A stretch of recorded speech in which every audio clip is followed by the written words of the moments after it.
In 1989, Flynn, the CEO of Encom, tells his son Sam about his adventures in a digital world called the Grid. Flynn created this place years earlier, describing it as beautiful but also dangerous. There he met Tron, a brave warrior, and lived thrilling experiences like disc battles and high-speed light cycle races. To maintain the Grid while still handling responsibilities in the real world, Flynn created Clue, a program in his own image, equipped with intelligence to represent him and help manage this universe. Together, Flynn, Clue, and Tron built a system where all information was free. But one day, something extraordinary happened, something Flynn promises to explain later as he needs to get to work. Soon after, Flynn mysteriously disappears. Encom's board of directors, claiming his behavior had been erratic since his wife's death in 1985, takes control of the company and pushes his partner, Alan Bradley, aside. Alan, however, believes Flynn didn't just vanish. He thinks Flynn is pursuing his dream of a digital frontier to transform humanity. 6-year-old Sam is left in the care of his grandparents and grows resentful, believing his father abandoned him. 20 years later, Sam has inherited his father's fortune and is Encom's majority shareholder, but he stays far away from running the company. Every year, however, he pulls a prank on them. Sam rides his motorcycle at high speed to the Encom tower. Using a device, he hacks the lock, sneaks into the building, climbs the stairs, and avoids a security camera before reaching the main server room. There, he starts hacking, but accidentally triggers an alarm, alerting a guard. Meanwhile, in a board meeting, the new head of Encom, Richard, proudly announces the launch of version 12 of their operating system and the global sale of Encom shares. Alan is outraged. This goes against everything Flynn stood for when founding the company. He questions the high prices, especially for students and schools, and asks what improvements this new version actually offers. Richard sarcastically replies that the only difference is the number 12 on the box. Edward Dillinger, the head of software design, insists this version is the most secure yet, and that the idea of open software vanished with Flynn.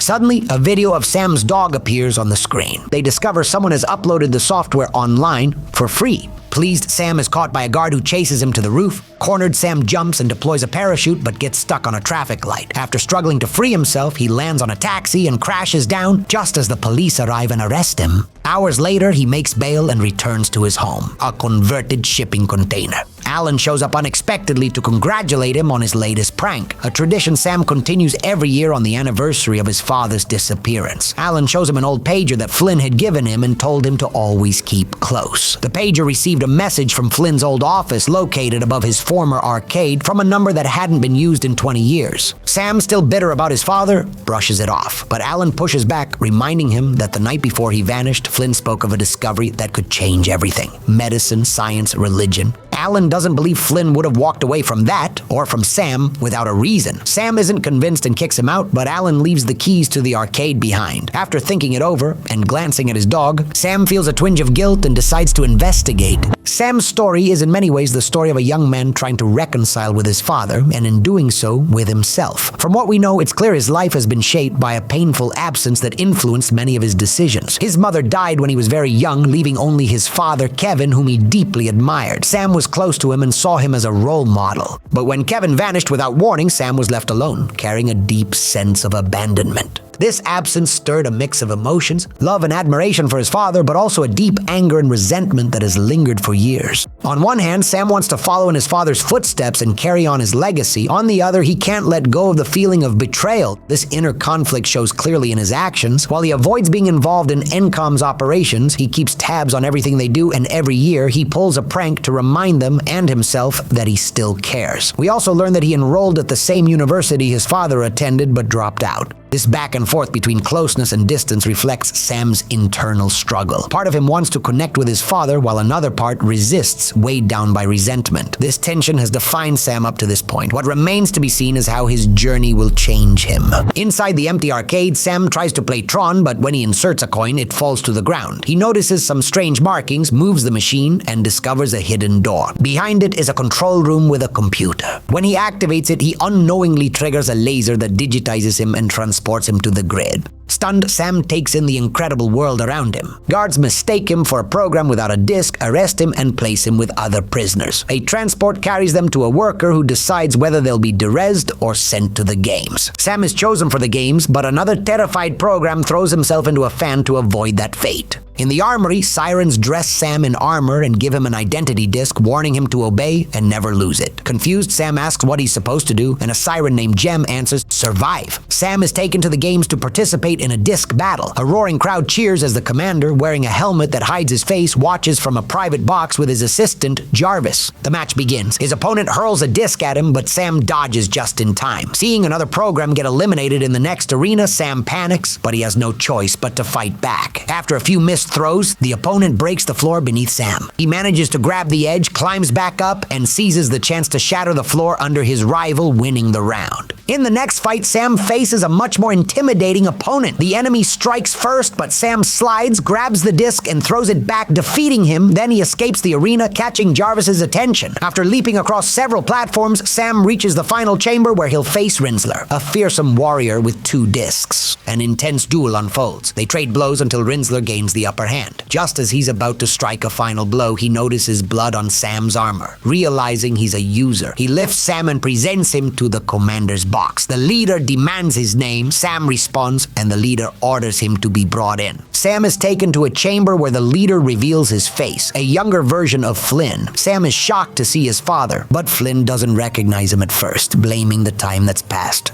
He checks Sam's disc and seems disappointed by his memories, expecting more. When Sam asks to return home, the man reveals he's not Flynn, he's Clue. Sam demands to know what happened to his father, and Clue replies that the same fate awaits him. Sam is sent to the Light Cycle Arena, where Jarvis hypes up the crowd and a mysterious figure watches from above. Sam is assigned to a team of programs who must face Clue's team in a light cycle race across tracks of pure energy. Jarvis presents Clue as a hero who freed the programs from the tyranny of the users. The race begins, but Clue's team is more skilled and has faster bikes. One by one, Sam's allies are eliminated. When Sam is thrown from his bike and is about to face Clue, the mysterious figure intervenes with a Light Runner vehicle. Sam jumps in, and the driver takes out several enemies before blasting a hole through the wall and escaping into the Outlands, where other vehicles can't follow. Once safe, the figure introduces herself as Quora and takes Sam to a secluded house atop a hill. There, Sam is reunited with his father, who hugs him immediately. After the emotional reunion, Quora shows Sam how Flynn has been teaching her about the real world through board games and classic books. During dinner, Sam tells his father about his life. His grandfather died when he was 12, and his grandmother 5 years later. He enrolled at Caltech, Flynn's alma mater, but eventually dropped out. He then demands to know why his father never came back. Flynn explains he had been working with Tron and Clue to create a utopia, a perfect system. In that process, an unexpected miracle occurred.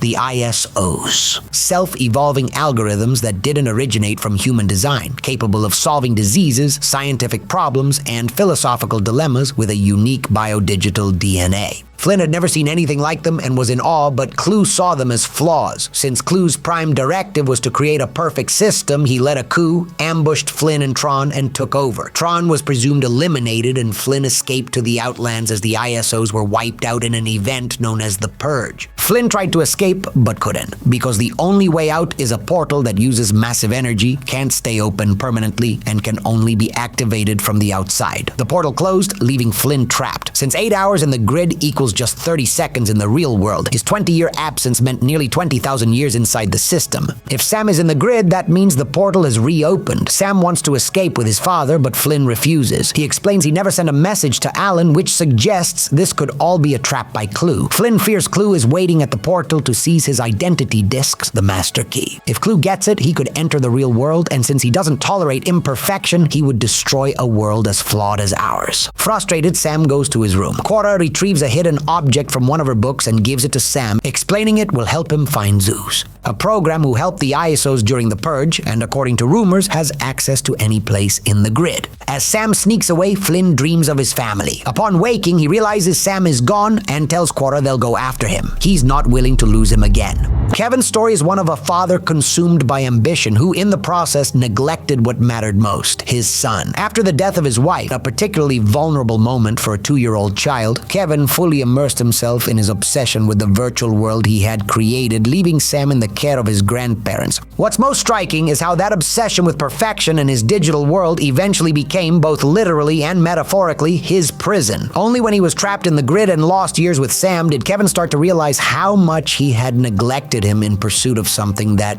in the end, would never be perfect. That realization is the core of his journey. Kevin understands that his obsession with work caused him to lose sight of the most important thing in his life, his son. His journey is one of redemption, from a man blinded by ambition to someone who finds his way back to what truly matters. Sam uses Flynn's light runner bike to reach the city, where he trades it for a cloak to blend in. A guard finds the old bike and traces its origin back to Flynn's house. He sends the info to Clue, who arrives only to find it empty. As Clue inspects the place, he remembers the day he was created and Flynn's promise to change the world together. The memory fills him with rage. Meanwhile, Sam is approached by Jem, who takes him to Zeus's club, where a party is in full swing. There, Sam meets the eccentric Zeus and explains that he needs to reach the portal to try to defeat Clue from the outside by deleting him using the computer.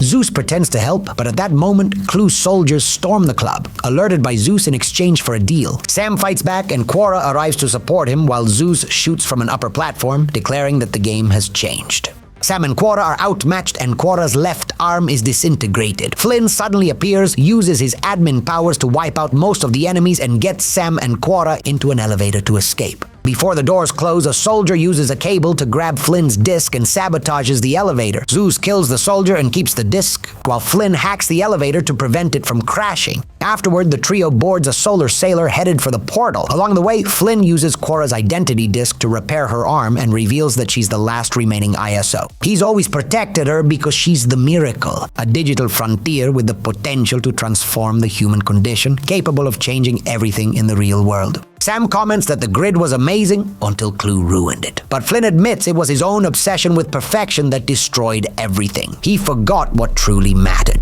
Sam. After reconnecting with his father, Sam finally understands that Kevin didn't abandon him by choice. More importantly, Kevin confesses that Sam had always been what mattered most to him, but he failed to show it. With that realization, Sam is able to reconcile emotionally with his father and also resolve the inner conflict that had haunted him for years. There's a powerful message to be found here. Letting go of resentment often begins with trying to understand the other person. So often the negative emotions we carry are based on false assumptions about other people's motives, just like Sam experienced. And in the end, we end up dragging unnecessary pain around for years. It's sad to think how many friendships or relationships fall apart over misunderstandings. When we don't have the full story, we tend to assume the worst, which only fuels more resentment. That's why, whenever possible, I think it's important to seek understanding before creating a narrative that might not match reality. Still, we must accept that unfortunately we won't always get the explanation, the apology, or the closure we hoped for. Sometimes the other person is no longer around or simply isn't willing or able to give us answers, or they might give us an answer we weren't ready for. In those cases, the real challenge is learning how to make peace with what happened and finding a way to let go. If we don't, we risk giving more power to those who hurt us, or letting our lives revolve around something we can't change. And few things drain our energy more than that. Letting go doesn't mean forgetting or justifying. It means taking back the control pain has over us so we can move forward. Later, Clue arrives at the club where Zeus offers him a deal: Flynn's disc in exchange for control over the city. Clue pretends to agree, but once he gets the disc, he leaves with his guards and destroys the club, eliminating Zeus and Jem. Quora wakes up and tells Sam how Flynn saved her during the purge, when Clue and the Black Guard were executing ISOs in the streets. As they talk, the two bond and Quora asks what the real world is like. Sam tries to describe the sun: warm, radiant, and wonderful. Suddenly, the solar sailor is intercepted by a transport ship. The trio hides among the cargo and discovers that a group of programs is being held to be reprogrammed as Clue's army. Clue can't create programs, only destroy them or repurpose them. At that moment, Rinsler boards the sailor. Flynn instantly recognizes him. It's Tron, his old friend, reprogrammed as Clue's enforcer. To distract him, Quora gives her disc to Sam and confronts Rinsler, but he quickly captures her and takes her away. Flynn and Sam use the opportunity to escape. Clue returns to his tower with Flynn's disc and declares to his army that he'll use it to cross into the real world and perfect it. Flynn and Sam arrive determined to stop him. Sam asks Flynn to find a vehicle and wait for him in the hangar while he goes into Clue's tower. Flynn reprograms a guard in the light jet hangar and manages to access a vehicle. Meanwhile, Sam fights off several guards inside the tower, intimidates Jarvis, and recovers Flynn's disc. Just then, Rinsler shows up holding Quora hostage. Sam confronts him, and with Quora's help, they manage to knock him off the tower, though he survives. Sam and Quora jump off the tower using a parachute and reunite with Flynn on the jet to escape. Clue returns to the tower in a rage and dereses Jarvis as punishment for his failure. He and his team then dive into the void, generating their own light jets to pursue the trio. During the chase, Sam mans the turret and shoots at Clue and his followers while Quora skillfully dodges incoming attacks. As they cross the sea of simulation, Rinsler locks eyes with Flynn, triggering the return of his memories as Tron. With a cry of, "For the users!" Tron sacrifices himself by ramming into Clue's jet, causing both to plummet. Clue, however, manages to rebuild his jet and escapes, while Tron slowly sinks into the sea. The trio reaches the portal thinking they've made it, but Clue appears and blocks their exit. He confronts Flynn, insisting that he was only following the original mission to build the perfect system. He accuses Flynn of breaking the promise they once made to change the world together. Flynn apologizes and admits that perfection is unattainable, something Clue simply can't comprehend because Flynn himself didn't understand it back when he created him. So let's talk about Clue. I think he's a fantastic villain, one with depth and complexity. Despite all the terrible things he's done, he seems to still hold a trace of affection for Kevin. Fighting him doesn't seem like something he does gladly. You can really feel it in the scene where Clue recalls the moment Kevin created him and promised they'd change the world together. That memory fills him with rage, but it also reveals how deeply affected he is by having to face Kevin. Deep down, it seems like he doesn't really want to hurt him. This becomes even clearer in their final confrontation. Clue had the chance to kill Kevin, but he didn't. Instead, he tried to reason with him. He reminded him that everything he'd done was just fulfilling the mission Kevin had assigned him. He accused him of being the one who broke their promise. This moment challenges the way we see Clue as a purely evil villain. Despite his actions, one could argue that Clue is, in a way, a victim of circumstance. He has no free will. He was created with a single rigid mission: to build the perfect system based on the ideals Kevin held at the time. And that's exactly what he's been trying to do all along. The conflict arises from the fact that Kevin's and Clue's visions of a perfect system split entirely after they discovered the ISOs. To Kevin, the ISOs represented incredible potential, an opportunity for growth and evolution. But for Clue, they were a flaw to be eliminated in order to preserve the order and perfection he was programmed to uphold. From Clue's perspective, he's not the villain. He truly believes he's doing the right thing. To him, wiping out forms of life he deems imperfect is simply part of fulfilling the purpose he was created for. He doesn't see his actions as evil, but as necessary to achieve the perfection Kevin once asked of him. In many ways, Clue's failures aren't entirely his own. They're reflections of his creator's mistakes. Kevin designed him, gave him that inflexible purpose, and failed to anticipate the consequences of his own decisions. This inevitably makes me reflect on the challenges we face today in developing advanced systems like artificial intelligence. One of the core messages we can take from this film is that creating something so powerful requires careful planning and a deep sense of responsibility. Just like Clue, AI isn't inherently good or bad. Its impact depends on how we design it, the values we embed in it, and the oversight we put in place. If we don't approach this with the seriousness it demands, we could end up creating systems that not only fail to align with our goals, but may actually work against us. It's not hard to imagine scenarios where an AI programmed with a seemingly harmless objective could cause real harm if that goal is pursued without limits. For example, an AI tasked with maximizing efficiency in a factory might choose to eliminate human jobs because it sees them as inefficient. That might sound extreme, but it reflects the same rigid logic we see in Clue, a system following its original purpose, but in a way that disregards fundamental human values. If technological progress isn't approached with caution, if it's not guided by constant ethical reflection, and if we ignore its possible consequences, we could end up facing outcomes that, much like in the film, are far more complex and dangerous than we ever imagined. Clue, enraged, attacks Flynn. Flynn shouts for Sam and Quora to go through the portal. Sam hesitates, unwilling to leave his father behind, and tries to fight Clue, but Quora stops him and pushes him toward the portal. Clue lunges at Flynn to take the disc, but realizes it's not the one he wanted. It's Quora's. Flynn had switched the discs before they arrived. Furious, Clue leaps towards Sam and Quora, but Flynn uses a special method to merge with Clue. As the process begins, Clue is overwhelmed by Flynn's memories. With a mix of pride and resignation, Flynn watches Sam place his disc into the portal and say goodbye just before the fusion completes. The act causes a massive explosion that destroys the system. Back in his father's office, Sam saves the Tron system on a microchip he now wears around his neck. Having made peace with himself, he's ready to carry on his father's legacy. He calls Alan to tell him he was right and that he's taking back control of Encom, offering Alan the position of chairman.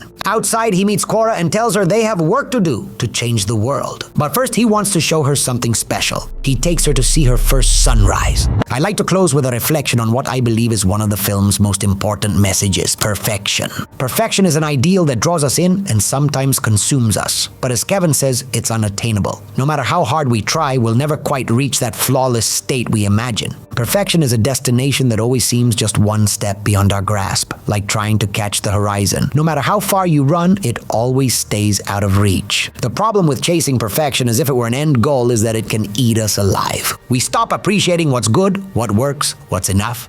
That's where the saying comes in: perfection is the enemy of the good. We get so obsessed with fixing every flaw and achieving some ideal version of something that we stop enjoying what we already have. Or worse, we discard it for not living up to an impossible standard. If we live waiting for everything to be perfect, we might never take that first step, never take risks, and never fully enjoy the present or what we already have. Let's not allow the pursuit of perfection to steal the good we've already achieved. Sometimes enough is more than enough. We just have to learn to see it.